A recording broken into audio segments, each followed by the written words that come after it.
विद्यावधु जीवनम का ही एक दूसरा संदर्भ में हम समझना चाहेंगे। इसी तरीके से आगे समझेंगे हम, जैसे हम अभी समझ रहे थे कि देखिए भगवत गीता में एक श्लोक आता है, 10वें अध्याय का 10वां श्लोक। तेषां सतत युक्तानां भजतां प्रीतिपूर्वकं ददामि बुद्धि योगम तम येन माम उपयान्ति ते। तेषाम सतत युक्तानाम, those who are constantly engaged in my service, जो मेरे नाम का भजन करते हैं, मेरी सेवा करते हैं, मेरी भक्ति में तल्लीन है, उनके जीवन में क्या होता है।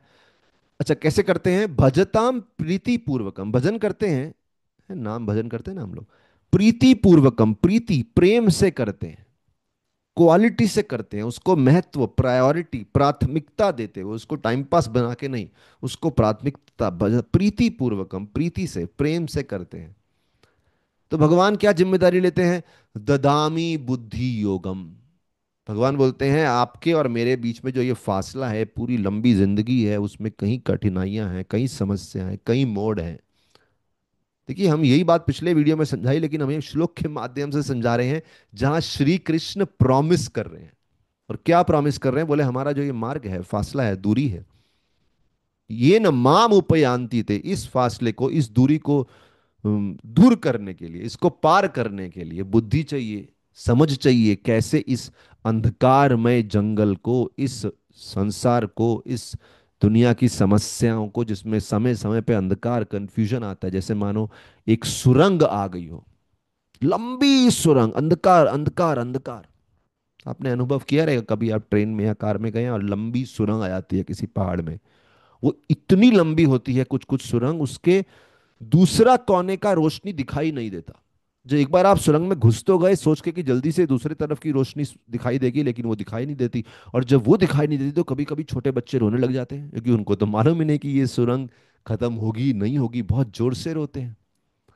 ऐसे कभी कभी हमारे जीवन में कुछ समस्या आती है, वो छोटी सुरंग की नहीं, लंबी सुरंग की तरह दिखती है। मतलब एक बार घुस गए तो अंधकार ही अंधकार, अंधकार ही अंधकार, दूसरे तरफ की रोशनी दिखती नहीं है।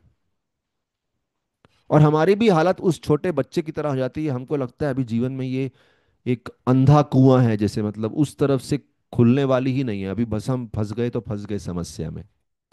लेकिन बोलते हैं ना, हर रात के बाद सूर्य उदय होता है, after every night there is a sunrise. तो ऐसे ही जीवन में अंधकार आया है, कभी छोटी सुरंग होती है, कभी बड़ी सुरंग होती है, लेकिन अंधकार आया है, वो टनल से आप पास होते हैं, आते आते फिर रोशनी आती है।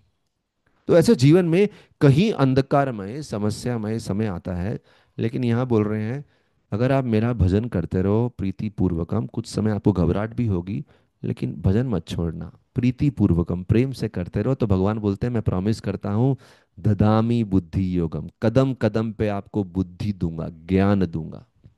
इसलिए याद रहे, हम शिक्षाष्टकम का ये तत्व, पहले श्लोक का ये पॉइंट चर्चा कर रहे हैं, विद्या वधु जीवनम। अगर आप नाम जप करते हैं तो धीरे धीरे आपको जीवन में जो विद्या चाहिए वो मिलती है, या भगवान रास्ता दिखाते हैं, अभी ये विद्या ग्रहण कीजिए, अभी ये विद्या ग्रहण कीजिए। देखिए विद्या का मतलब ये नहीं कि अगर किसी को कॉलेज जाना है और उसकी किताब बिना पढ़े सारी बात मन में याद हो जाएगी, इसका ये मतलब नहीं है। यहाँ विद्या का मतलब है कि वो सही ज्ञान जिससे आप जीवन में अगला कदम ले सकें। और कभी कभी तो पूरा का पूरा ज्ञान प्रकाशित हो जाएगा।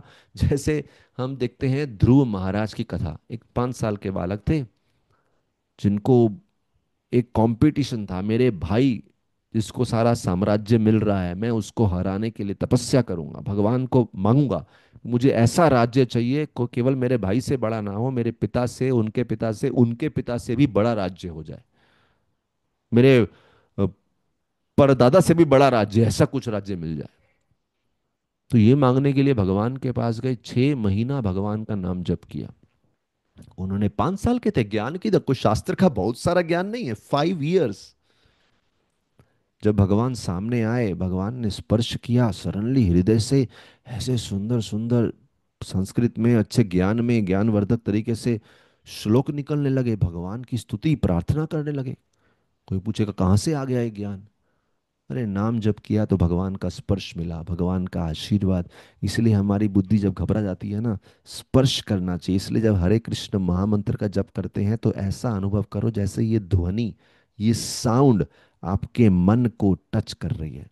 हरे कृष्ण, हरे कृष्ण, कृष्ण कृष्ण हरे हरे, हरे हरे राम, राम राम हरे हरे।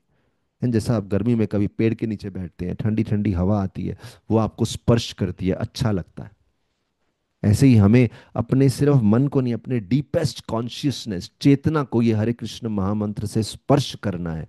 सारी विद्या उजागर होगी हृदय में, भगवान सही रास्ता दिखाएंगे। और इस प्रकार से ये श्लोक सार्थक होता है। विद्या वधु जीवनम, जो जो नाम जप करता है, विद्या एक वधु के समान पीछे पीछे पीछे पीछे फॉलो करते हुए आपको सहायता करती है।